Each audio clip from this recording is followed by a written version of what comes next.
Good morning student. आज हम account का lesson number 1 introduction to partnership, जिसको साझेदारी विषय प्रवेश बोलते हैं, उसके बारे में पढ़ेंगे। कुछ रूल्स हैं वो पहले देख लेते हैं। आरएन पर ब्याज ज्ञात करने का सूत्र दिया है। आरएन पर ब्याज ज्ञात करने का सूत्र होता है आरएन गुना ब्याज की दर गुना समय बटे में 100। शॉर्ट फॉर्म उसका बनाया गया है आई बराबर PRN बटे में 100, जहाँ आई होता है आरएन का ब्याज, P होता है आरएन की रकम जो हमेशा मासिक में होता है। वर्ष में दिया हो तो उसे बदल देंगे मास में, मतलब 12 से भाग कर देंगे तो मासिक में आ जाएगा। R बराबर आरएन पर ब्याज की दर होता है और N बराबर समय होता है। ओके, अब समय 3 तरह से दिए गए होते हैं। पहला, यदि साझेदार प्रत्येक मास के प्रारंभ में आहरण करता हो तो N बराबर 78/12 ध्यान में लेंगे। और दूसरा है, यदि साझेदार प्रत्येक मास के मध्य में आहरण करे तो N बराबर 72/12 लेंगे। तीसरा है, यदि साझेदार प्रत्येक मास के अंत में आहरण करे तो N बराबर 66/12 लेंगे। ओके, तो ये N समय 3 प्रकार से दिए गए होते हैं। प्रत्येक मास के प्रारंभ में, प्रत्येक मास के मध्य में, प्रत्येक मास के अंत में। तो वहाँ पे N बराबर, अगर प्रत्येक मास के प्रारंभ दिया हो तो 78/12 लेंगे, प्रत्येक मास के मध्य दिया हो तो 72/12 लेंगे, और प्रत्येक मास का अंत दिया हो तो 66/12 लेंगे। इसके अलावा एक और है जिसमें हम ज्ञात करते हैं मैनेजर या किसी साझेदार का कमीशन। तो मैनेजर या किसी साझेदार का कमीशन ज्ञात करते हैं तो कमीशन ज्ञात करने के 2 सूत्र हैं। पहला सूत्र कब उपयोग करते हैं, यदि प्रश्न में पेढ़ी का कुल लाभ दे दिया गया हो तो कमीशन ज्ञात करने का निम्नलिखित सूत्र का उपयोग करते हैं, जहां कमीशन बराबर पेढ़ी का कुल लाभ गुना कमीशन की दर बटे में 100 प्लस कमीशन का दर होता है।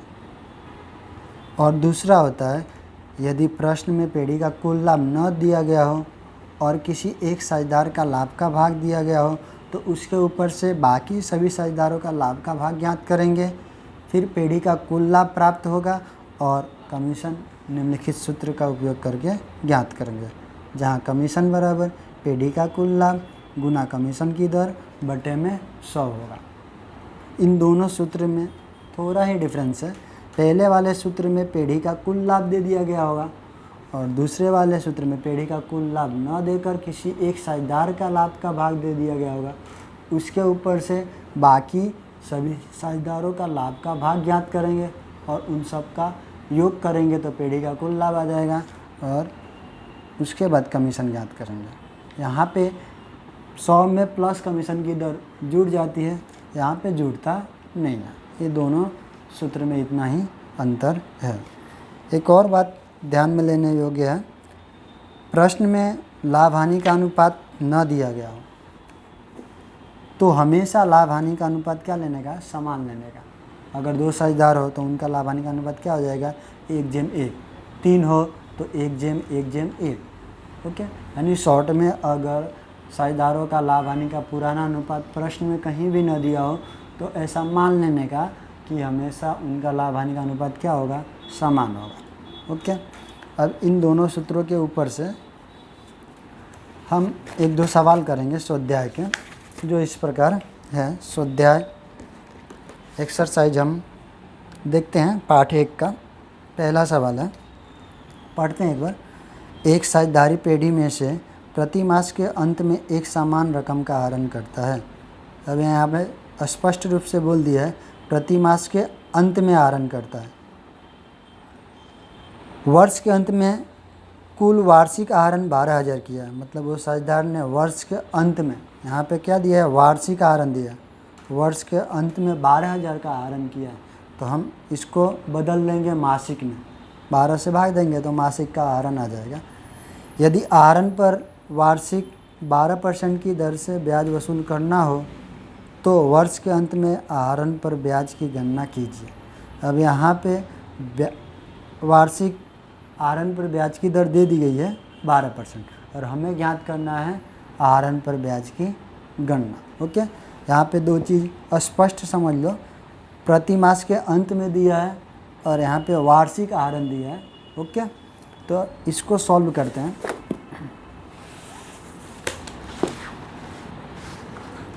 क्वेश्चन नंबर 1 है, यहाँ पे आपका आहरण की रकम दे दी है, आहरण जिसको P बोलते हैं, वो दिया है कितना 12,000 वार्षिक। इसको हम चेंज कर देंगे किस में, मासिक में, इसलिए P बराबर 12,000 के बटे में क्या ले लेंगे 12, तो आपका आ जाएगा कितना 1,000। ये क्या कहलाएगा मासिक। ओके, ये P बराबर आपका आ गया मासिक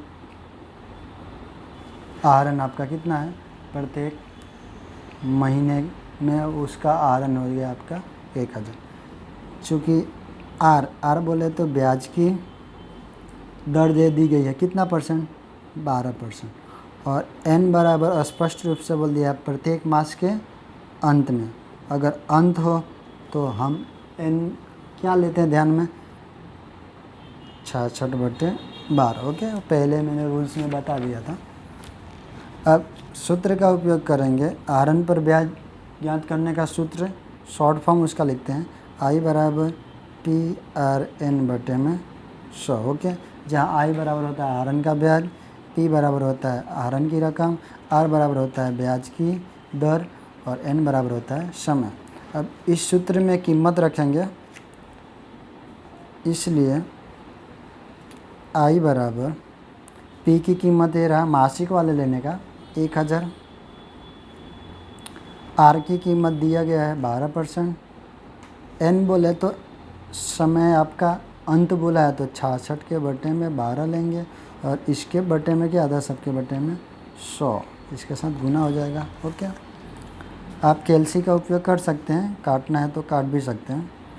12 से 12 कट जाएगा, 1 0 2 0 से 2 0 गया, तो आपका क्या बचेगा यहाँ पे 10 मल्टीप्लाई मतलब गुण्य 66 मतलब आपका आ जाएगा 660 रुपया। ये क्या आ जाएगा आहरण पर ब्याज, ये आपका आंसर होगा। आहरण पर ब्याज कितना आएगा 660 रुपये। अब अगला सवाल करते हैं, क्वेश्चन नंबर है आपका दूसरा। क्वेश्चन नंबर 2 बोला है अमृता और दिव्या एक साझेदारी पेढ़ी के साझेदार हैं, उनकी पूंजी का अनुपात आपका दे दिया है 3:2। ओके, पूंजी का अनुपात अलग होता है और लाभ हानि का अनुपात अलग होता है। ओके, हमें इस वाले सवाल में पूंजी के अनुपात से कुछ लेना देना नहीं है, हमें आवश्यकता पड़ेगी लाभ हानि का अनुपात। ओके, तो लाभ हानि का अनुपात देखते हैं आगे दिया है कि नहीं। अमृता को उसका कमीशन घटाने के बाद के शुद्ध लाभ का 8% कमीशन दिया जाता है। अमृता एक साझेदार है, अमृता और दिव्या है ना, तो उसमें से अमृता को हम 8% कमीशन दे रहे हैं। यदि वर्ष के अंत में पेढ़ी का लाभ 96,876 हो तो अमृता को कितनी रकम मिलेगी, अमृता को कुल कितनी रकम मिलेगी वो ज्ञात करना है। और पेढ़ी का देख लो, पेढ़ी का कुल लाभ दे दिया है 96,876। ओके, तो हमें कमीशन भी ज्ञात करना है प्लस अमृता को जो पेढ़ी से लाभ मिलेगा वो भी ज्ञात करना है। तो क्वेश्चन नंबर 2 इसको भी हल करते हैं।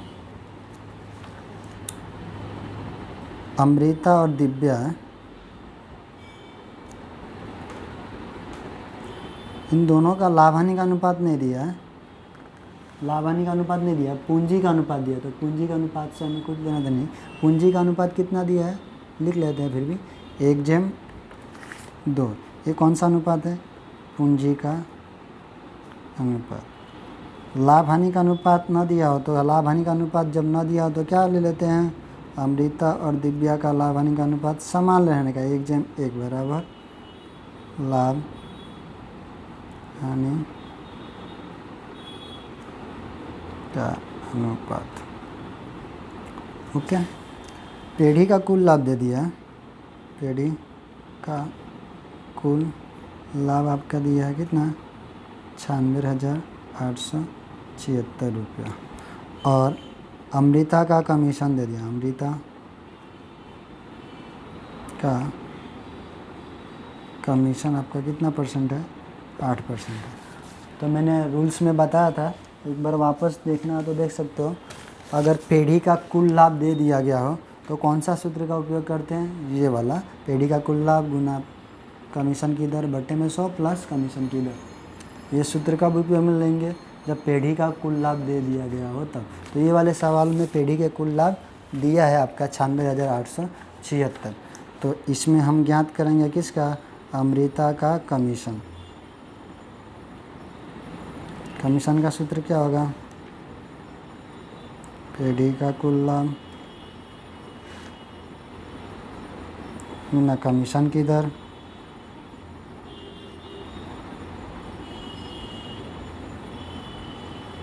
बटे में 100 प्लस कमीशन की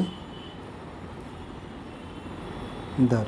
ओके, सूत्र में कीमत रखेंगे, पेढ़ी का कुल लाभ आपका है 96,876, कमीशन का दर आपका 8% दिया है बटे में 100, और कमीशन की दर दिया तो प्लस 8 दिया, तो इसको 8 प्लस करेंगे।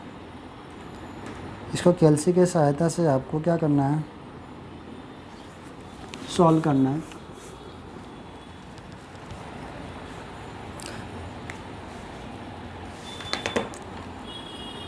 सॉल्व करने के बाद आंसर आपका आ रहा है 96,876 में गुना करना है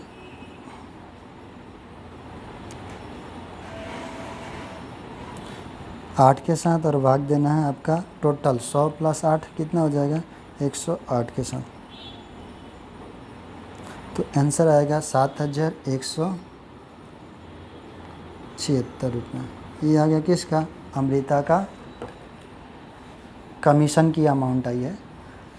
अब हमारे पेढ़ी में कुल कितना लाभ बचा, मतलब शेष लाभ कितना बचा है वो ज्ञात करेंगे। चूँकि शेष पेढ़ी का लाभ बराबर क्या हो जाएगा, कुल लाभ में से जो अमृता का कमीशन माइनस कर देंगे तो पेढ़ी का शेष लाभ आ जाएगा।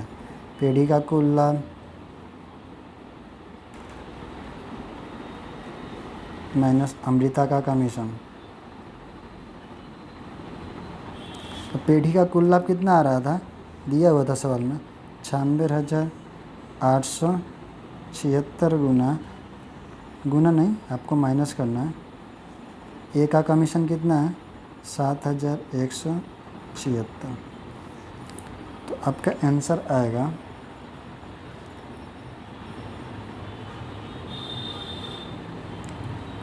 96,876 में से माइनस करना है 7,176, 89,700। ये आपका आ गया शेष पेढ़ी का लाभ। अब शेष पेढ़ी के लाभ में हम क्या करेंगे, शेष पेढ़ी का लाभ आया है उसको क्या करेंगे, दोनों साझेदारों को आपस में बांट देंगे। कौन सा अनुपात में, लाभ हानि के पुराना अनुपात में। जो कितना है लाभ हानि का पुराना अनुपात, 1:1 समान, तो समान अनुपात में बांटो।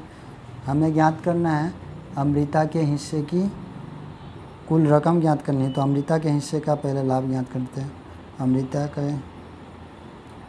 हिस्से का लाभ बराबर, कैसे ज्ञात करेंगे, शेष पेढ़ी का लाभ कितना है 89,700 में अमृता का लाभ हानि का अनुपात कितना 1, तो गुना 1 से और भाग करेंगे टोटल, 1 और 1 कितना होता है 2। ओके, तो 89,700 में आपको मल्टीप्लाई करना है 1 के साथ और भाग दे देना है 2 के साथ, तो आपका आंसर आएगा 44,850।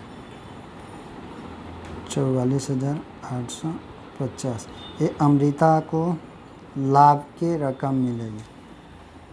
अब हमें ज्ञात करना है अमृता को कुल प्राप्त रकम, तो उसको 2 रकम मिल रही है, एक तो कमीशन मिल रहा है 7,176 और एक यानी पीढ़ी के लाभ भी मिल रहा है 44,850।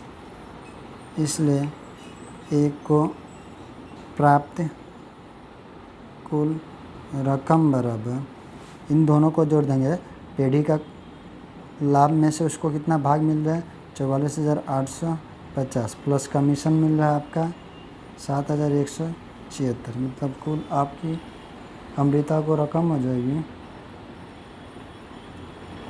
44,850 में प्लस कर देना है 7,176, 50,000 तो 52,026 रुपया अमृता को कुल प्राप्त रकम हो जाएगी।